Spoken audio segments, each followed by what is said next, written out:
Amém, aleluia. Jesus é o Senhor. Hoje eu vou tentar compartilhar mais rápido. Eu estou na expectativa de ouvir os irmãos que puderam praticar hoje a primeira comportagem dinâmica do ano 2019. É a primeira, tá? Senhor Jesus. Graças a Deus, irmãos. Chegamos na semana 5, alimento diário. E hoje nós iremos tratar um pouco a respeito do capítulo 8 de Romanos. É muito bom nós ruminarmos a palavra de Deus. E eu queria iniciar essa mensagem voltando lá no capítulo 5 de Romanos, a partir do versículo 6, fala assim: porque Cristo, quando nós ainda éramos fracos, morreu a seu tempo pelos ímpios. Dificilmente alguém morreria por um justo, pois poderá ser que pelo bom alguém se anime a morrer.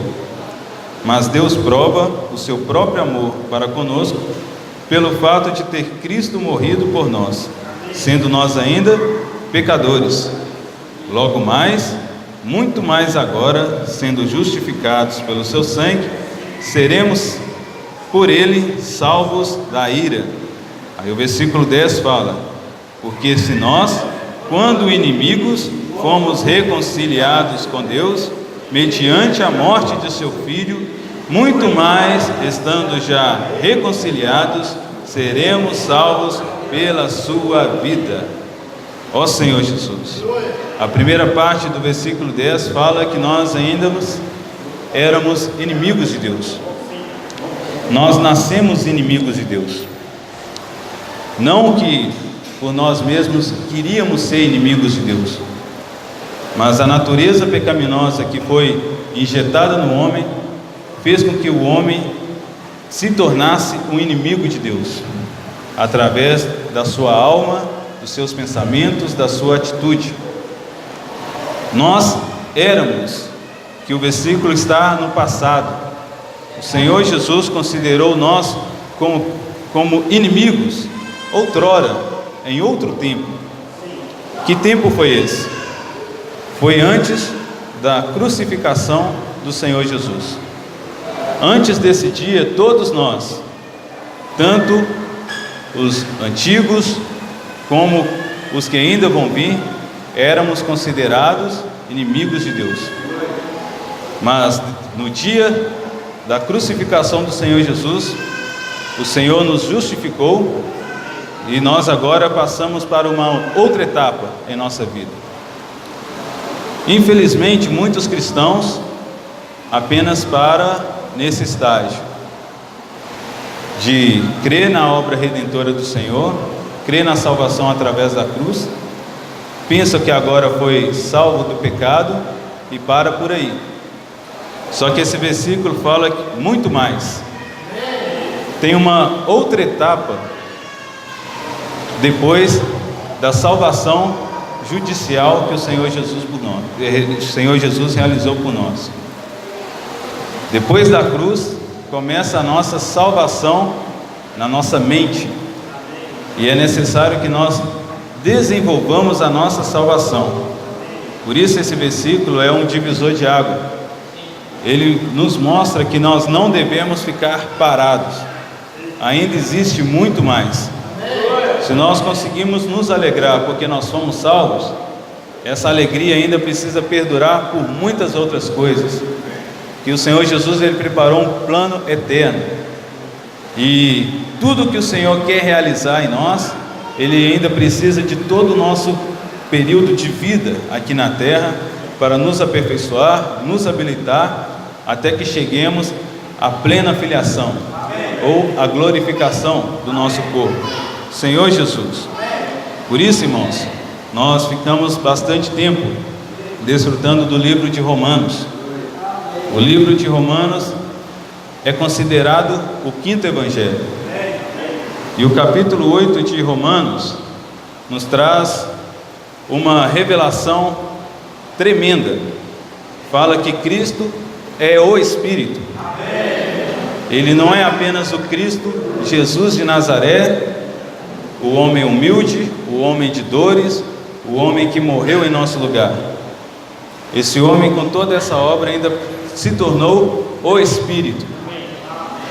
E é através desse Espírito que Ele quer nos transformar. Ó Senhor Jesus. Então nós precisamos alimentarmos sempre da palavra de Deus. Hoje, o que acontece, infelizmente, acontece muito no meio cristão, é que muitos não valorizam a palavra, não valorizam a Bíblia, não valorizam os livros que edificam e acaba ficando inertes ou ignorantes quanto ao plano de Deus. Ser salvo é uma coisa, desenvolver a nossa salvação. Para desenvolver a nossa salvação, nós precisamos do contato com a palavra. Se nós não tivermos contato com a palavra, nós não desenvolvemos, porque é através da palavra que Jesus Cristo traz toda a boa vontade de Deus para o nosso ser.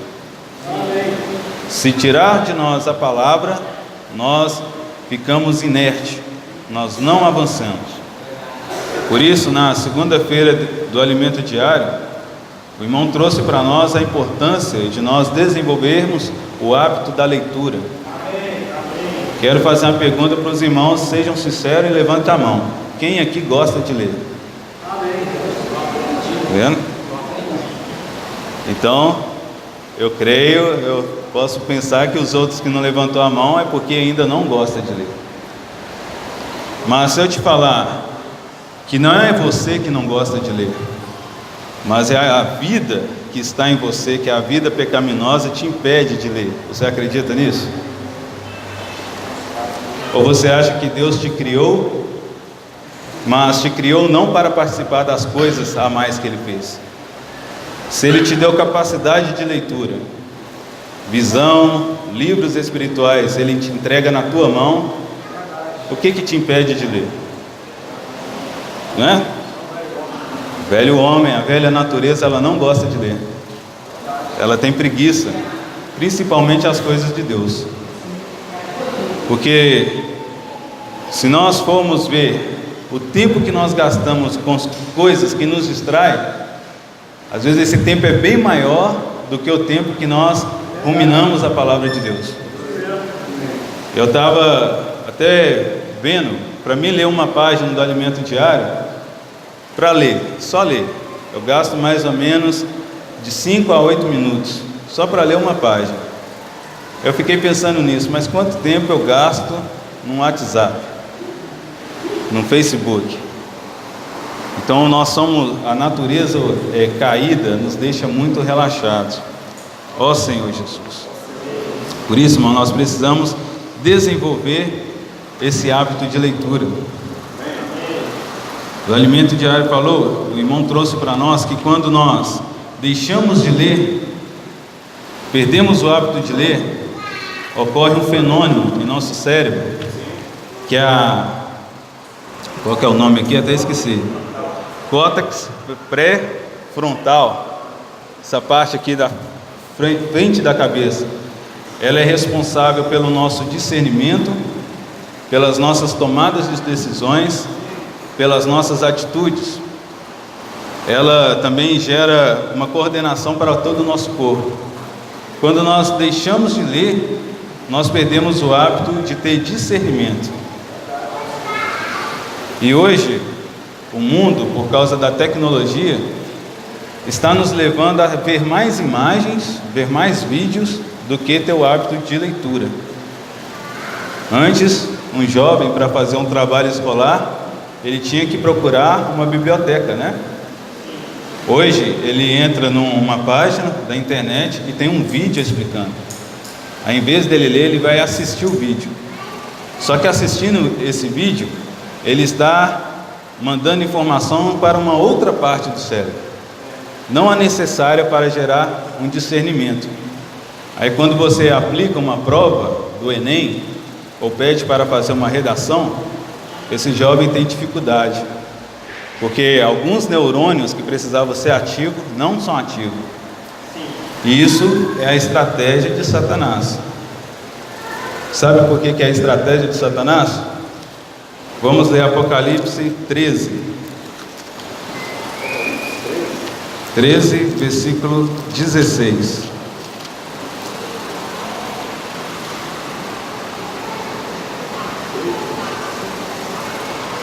Senhor Jesus,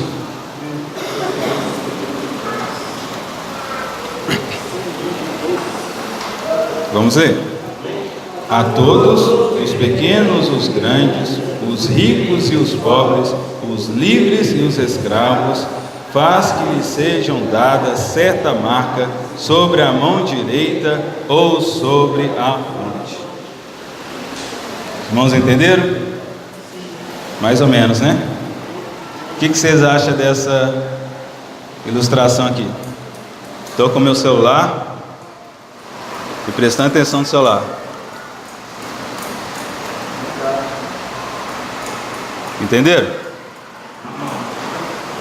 Eu estou colocando algo na minha mão, estou colocando também algo na minha mente. Eu estou paralisando a minha capacidade de discernimento e usando a minha mão para fazer outras coisas. É como se fosse a marca, né? Muitos irmãos interpretam que a marca pode ser um chip, pode ser alguma coisa, né? Não quero dizer que isso está errado, mas se nós ocuparmos a nossa mente e a nossa mão com outras coisas, vai abrindo a possibilidade de Satanás ir colocando coisa em nós e colocando coisa no homem, até esse aceitar o número da besta ou a marca da besta. Entenderam? O que vocês acham quando tem na internet algumas mensagens, por exemplo, são mentiras, as pessoas leem, rapidamente acham que aquilo é verdade e já compartilha. Não tem discernimento, não lê, compartilha, não tem discernimento, vai compartilhando. Essas pessoas, irmãos, sem discernimento, pouco a pouco vai abrindo espaço para Satanás colocar a sua marca. Porque uma pessoa que não desenvolve os seus pensamentos, sua capacidade de discernimento, a sua identidade, essa pessoa está propícia a aceitar tudo que o mundo oferece. Porque uma pessoa sem identidade, ela aceita tudo ao seu redor. Por isso que é fácil essa pessoa ser enganada, aceitar mentiras, aceitar notícias falsas, e assim compartilham como se fosse verdade. Senhor Jesus, o que eu quero falar com isso, irmãos?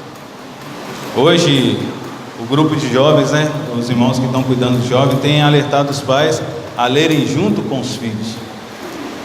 Isso para quê? Ler a Bíblia, ler os livros. Isso é para quando eles enfrentarem uma situação no mundo, ou forem questionados sobre algum tema, eles terem discernimento e escolher a palavra de Deus. Nós não podemos cair na mentira, irmãos. A Bíblia é a única verdade que temos. Ó Senhor Jesus, olha o que o irmão nos aconselha. Devemos ler a Bíblia e os livros espirituais, separando uma noite por semana ou parte de um dia para ler com calma. Se lemos um livro a cada 2 meses, vamos adquirir mais conhecimento e crescer mais. Muitos despedem muito tempo vendo e assistindo o que não edifica. Vamos despender tempo na leitura, quer seja individualmente, quer seja com a esposa ou com o marido. É bom ler certas coisas individualmente e outras juntos. Como igreja, podemos ter uma reunião semanal de leitura. Passando 1 ou 3 ou 4 anos, 50 ou 60 livros serão lidos dessa maneira. Que coisa tremenda! Então a vida da igreja quer nos ajudar a ter o hábito de leitura, irmãos. Sem leitura nós não temos discernimento. Nós iremos compartilhar mentira e confiar nas coisas do mundo. É ou não é verdade? Quantos entram em dietas sem saber realmente se a dieta é boa para o seu corpo ou não é? Mas porque leu na internet. Não sei se os irmãos sabem, mas teve um surto de sarampo, e o sarampo já tinha sido erradicado no Brasil.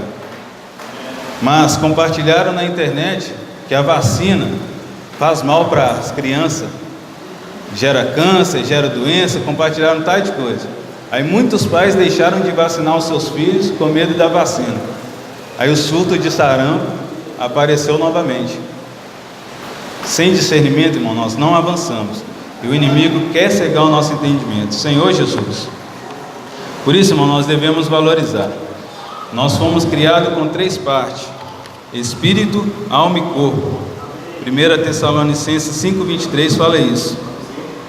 O nosso espírito, ele foi regenerado no dia em que nós cremos no Senhor e aceitamos Ele como nosso Senhor e Salvador. O nosso espírito, que outrora estava amortecido, ele foi vivificado. Recebemos uma nova vida em nosso espírito, que é a vida do Senhor. A nossa alma está nesse processo de transformação. E o nosso corpo será, por fé, glorificado. Para o nosso corpo ser glorificado, depende da transformação que vai ocorrer em nossa alma. Ó Senhor Jesus. Por isso a nossa alma hoje precisa ser salva. O Senhor, Ele se tornou propício a nós. Ele, como homem, Ele se tornou propício.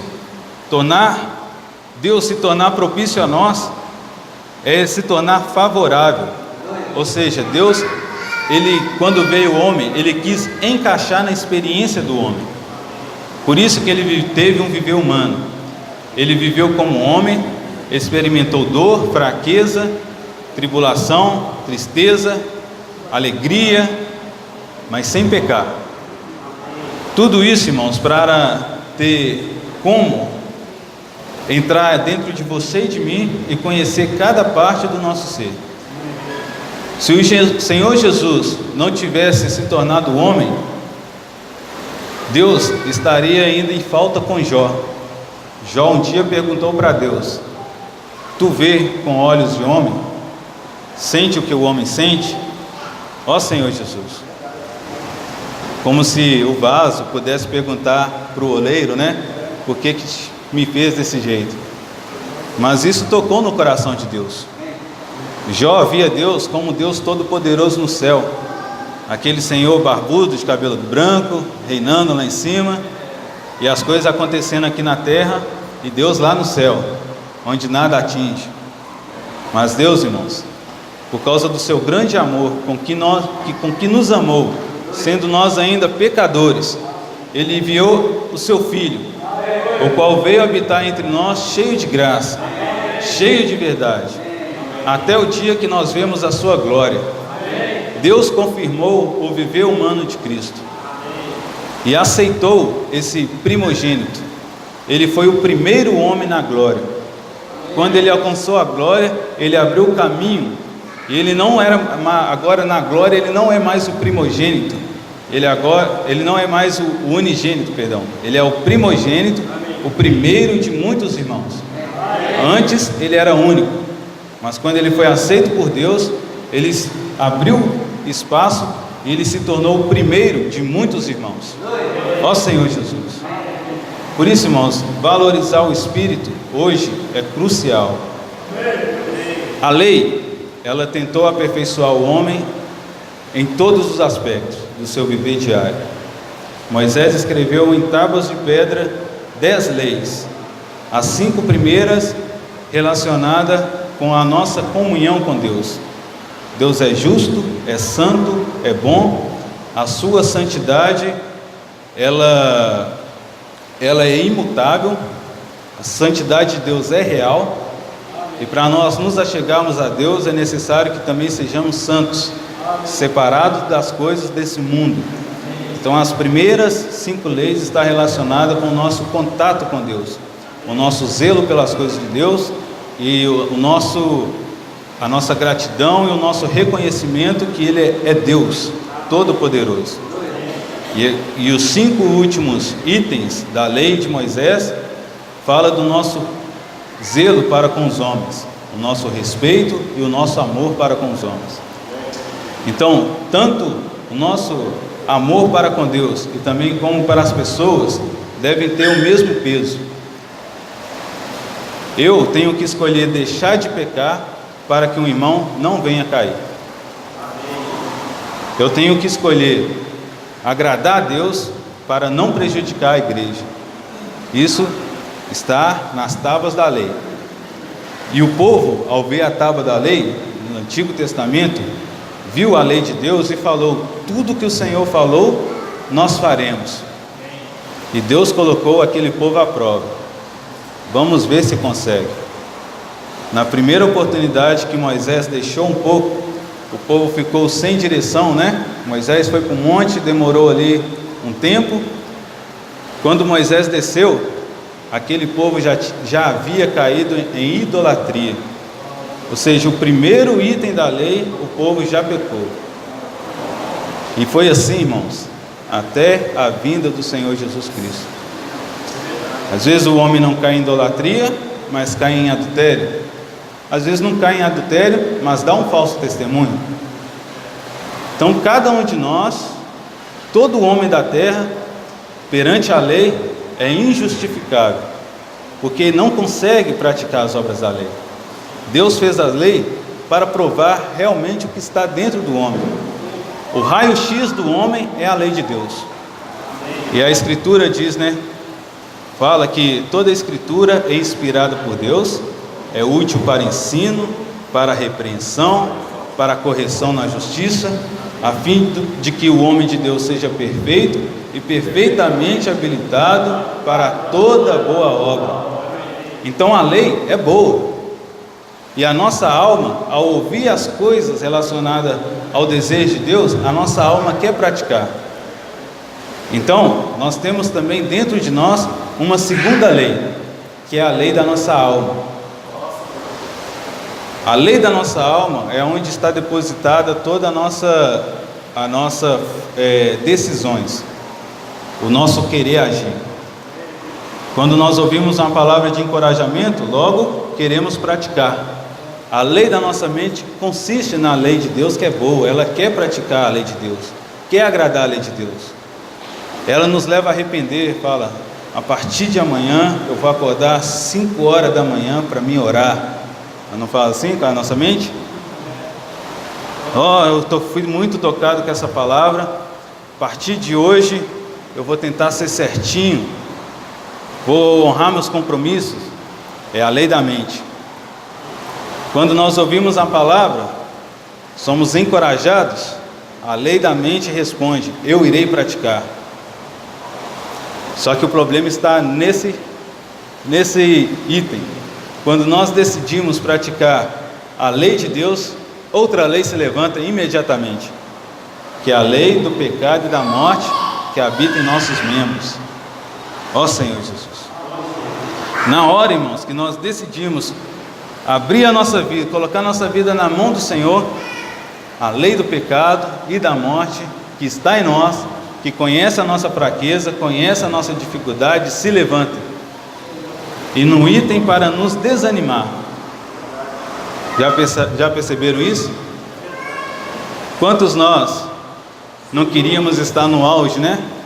Da nossa salvação assim, alegre, desfrutando, queimando em vida. Quando nós ouvimos, né, uma conferência, somos encorajados, aí chegamos em casa, aí imediatamente uma outra lei se levanta, e essa lei é forte, é como se fosse a lei da gravidade. E Paulo viu isso, e quando ele viu isso, ele falou: o bem que eu quero fazer, eu não pratico, mas o mal que eu detesto, esse eu faço. Aí chegou a ponto do Paulo gritar: desventurado homem que sou, para não falar a palavra certa, né? Paulo, ele se sentiu perante a lei, ele se sentiu inútil. Eu quero praticar o bem, não consigo, o que está acontecendo comigo? Aí ele tocou: mas graças a Deus por Cristo Jesus. Paulo, irmãos, ele abriu a porta para nós, ele descobriu a terceira lei, muito mais forte que a lei do pecado e da morte. Foi ilustrado no alimento diário que a lei do pecado e da morte é como a lei da gravidade, né? Se eu pegar a minha Bíblia e jogar para o alto, vai cair. É uma lei. Eu posso ficar aqui o resto da minha vida jogando essa Bíblia para cima, ela nunca vai ficar lá em cima, por causa da lei da gravidade. E agora? Vamos ficar presos para sempre no pecado? Então o que adiantou Cristo ter morrido? É para mim viver agora a minha vida inteira preso nessa carne, nesse corpo que está se corrompendo todo dia? O que tem que fazer? Graças a Deus por Cristo Jesus.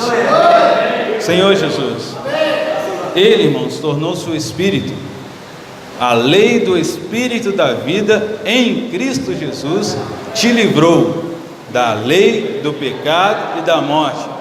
Quando fala que livrou, é imediato. Te livrou agora, irmãos. Te livrou no momento que você creu.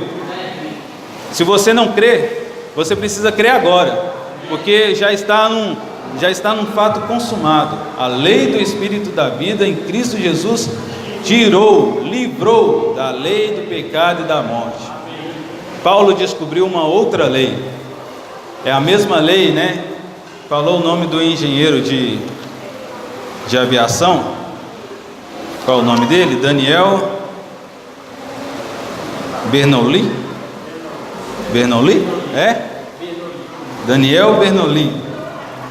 Ele descobriu que tem uma forma de vencer a lei da gravidade. Ele descobriu que quanto mais velocidade um corpo tiver, mais ele vai conseguir romper a barreira da velocidade e vai decolar. Entenderam? Eu estou achando que os irmãos estão com sono. Vocês estão cansados? Senhor Jesus, existe uma lei para nos livrar, irmãos. Essa lei, ela quer nos fazer decolar. Sabe qual é o botão acionador dessa lei? É invocar o nome do Senhor. O avião, ele pode ter asa, pode ter as turbinas potentes, pode ter a pista de decolagem plana, pode ter combustível, pode ser o melhor avião, mas se não tiver um piloto para ir lá e acionar as turbinas, para esse avião ganhar velocidade e esse avião decolar, a lei da gravidade vai prender aquele avião ali para sempre, não é?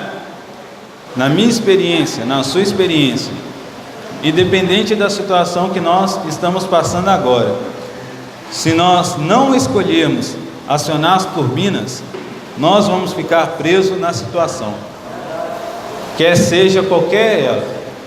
Pode ser uma situação de pecado, pode ser uma situação de fraqueza, pode ser uma situação que nos decepcionou, uma situação que nos entristeceu. Se nós não escolhermos acionar as turbinas, nós não iremos sair do lugar. Mas se nós invocarmos o nome do Senhor, e invocando, quando eu falo invocar, não é só falar Senhor Jesus. O irmão, quando veio aqui em Neves, o irmão Miguel, ele nos ajudou a invocar até que aconteça algo. Não é? Vocês lembram na história da igreja quando aqueles jovens lá em Ribeirão Preto estavam sentados no chão, ali do local de reunião, sentado, relaxado, esperando que algo acontecesse, né? Diante dos olhos dele. Ele estava lá. Aí o irmão veio e encorajou: não deixe o espírito amortecido. Tem um espírito dentro de vocês, exercita o espírito. Aí eles começaram a invocar o nome do Senhor. Começou a invocar o nome do Senhor, foi invocando o nome do Senhor, da onde surgiu todo o ministério aqui no Brasil, né? As igrejas foram levantadas aqui no Brasil por causa do exercitar do Espírito. Então a situação, elas sempre vão nos fazer ficar prisioneiros, mas se nós escolhermos invocar o nome do Senhor, a situação vai mudar, e nós temos que invocar até que aconteça.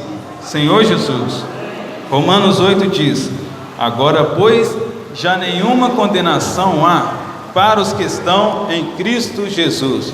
O problema é onde eu estou. Se eu estou na minha carne, eu vou me sentir acusado, mas se eu for para o Espírito, aqui fala, é claro, nenhuma condenação há. No Espírito, as condenações não nos alcançam, que nós estaremos em um outro plano, nós estaremos numa vida elevada. Lá pecado não chega, acusação não chega, Satanás não entra na vida de Deus, Satanás não entra no nosso espírito. Ele pode atingir a nossa alma, mas o nosso espírito está pronto. Satanás não atinge o nosso espírito. Se nós estivermos no espírito, nenhuma condenação há, porque a lei do espírito da vida em Cristo Jesus te livrou da lei do pecado e da morte.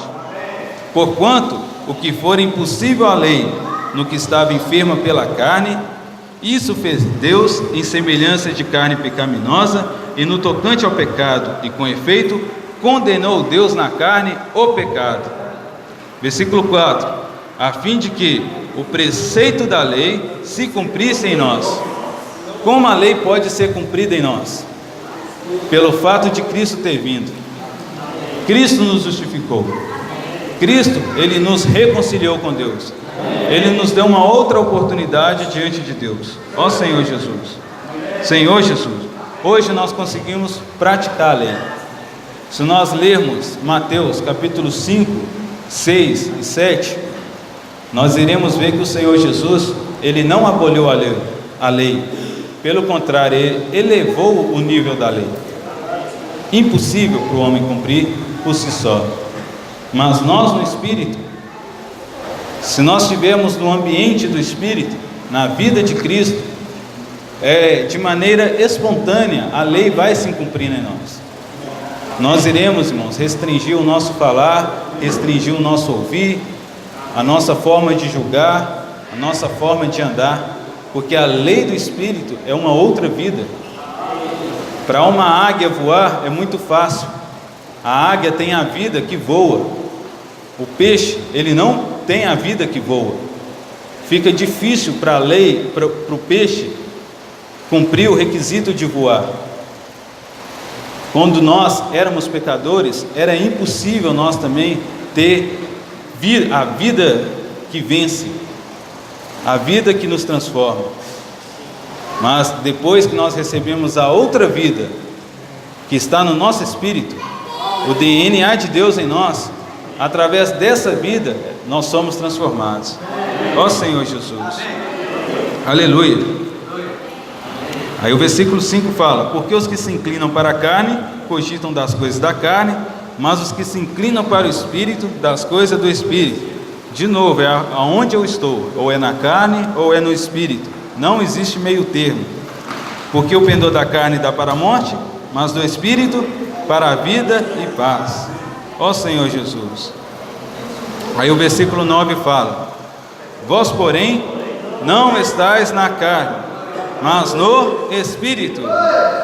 Aí tem a segunda parte: se de fato o Espírito de Deus habita em vós. Engraçado, por que Paulo colocou o se de fato? Será que Paulo não estava crendo que os irmãos lá em Roma tinham o Espírito? Paulo sabia que os irmãos tinham Espírito, mas o que Paulo queria é que cada um deles percebesse como usar o Espírito, sentir o Espírito, né? Se de fato o Espírito de Deus habita em vós, e se alguém não tem o Espírito de Cristo, esse tal não é dele. Que Espírito de Cristo é esse? O Espírito de Cristo é a realidade do Espírito que nós recebemos. Por uma parte nós temos o Espírito, mas quando nós temos a realidade, aí se torna o Espírito de Cristo. Cristo se torna real para nós. A vida de Cristo se torna real para nós. Ó Senhor Jesus. Se porém Cristo está em vós, o corpo na verdade está morto por causa do pecado. É uma verdade, não é? O corpo está morto por causa do pecado, mas o Espírito é vida por causa da justiça. Se habita em vós o Espírito daquele que ressuscitou Jesus Cristo dentre os mortos, esse mesmo que ressuscitou a Cristo Jesus dentre os mortos, vivificará também o vosso corpo mortal, por meio do seu Espírito, que em vós habita. Ó Senhor Jesus. Irmãos, não caia no erro do cristianismo geral aí, de esperar que as coisas aconteçam diante dos seus olhos para você ter alguma experiência, né? Cristo está em vós. Cristo em nós é a esperança da glória. Ponto final.